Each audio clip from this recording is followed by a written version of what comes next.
The first man died before his boots touched the rug.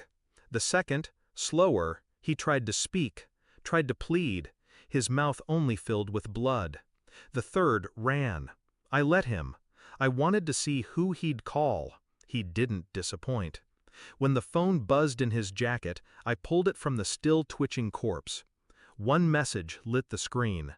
Make it look like a robbery.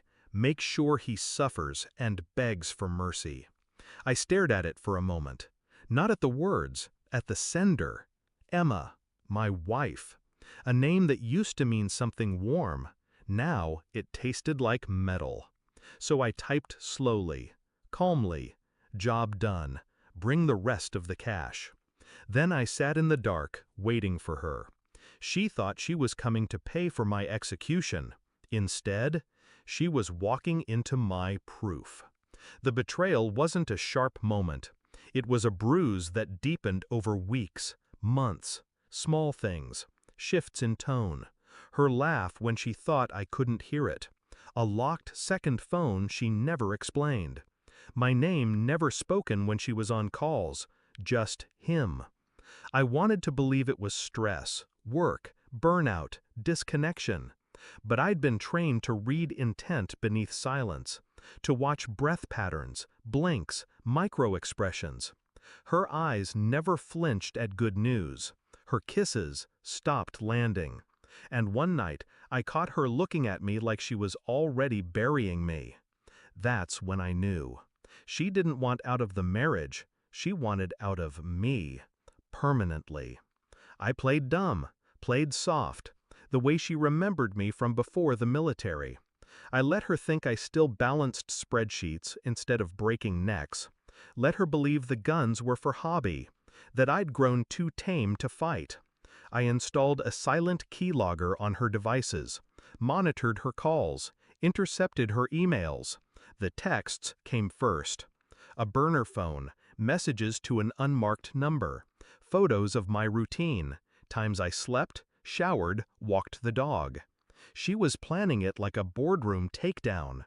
Then came the cash transfers, $40,000 wired to a fake plumbing company that didn't even have a website.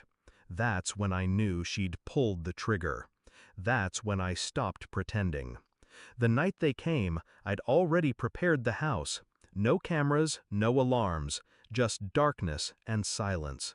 I waited behind the bookshelf, knife sheathed in reverse grip, breath steady. 3 masked men, 2 ex-cons, 1 junkie, sloppy, amateurs. I dispatched them like ghosts. 1 move, 2, 3, silent, efficient. But it wasn't over. I searched their pockets, found the phone, found the text. Make it look like a robbery. Make sure he suffers. I read it 5 times. Not because I didn't understand, because I wanted to feel nothing. And I did. Just cold, white clarity. I took her words and fed them back to her. Job done. Bring the rest of the cash. She replied instantly, I'll be there in 20. Of course she would. She came in through the side door, hair tied, no makeup, a plain duffel bag in one hand. Money. She thought she was coming to pay for a corpse.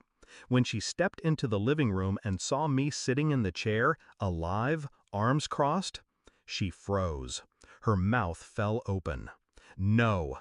I tossed the burner phone at her feet. You texted a corpse, I said. She didn't speak, didn't blink. I watched the color drain from her face like ink in water. You hired amateurs. Her lips trembled. I can explain. You don't have to. I stood, calm, measured. I showed her the photos, the call logs, her bank transfers, her messages, all of it, printed and sealed in a manila envelope. 1 copy sent to her parents, another to her firm, and 1 on the table. For the cops, I said. She dropped to her knees. I didn't mean. Stop, I said. She froze. This is what you meant. I left before the sirens came. Didn't look back. Didn't hear her scream after me. I'd already memorized the sound of her lies.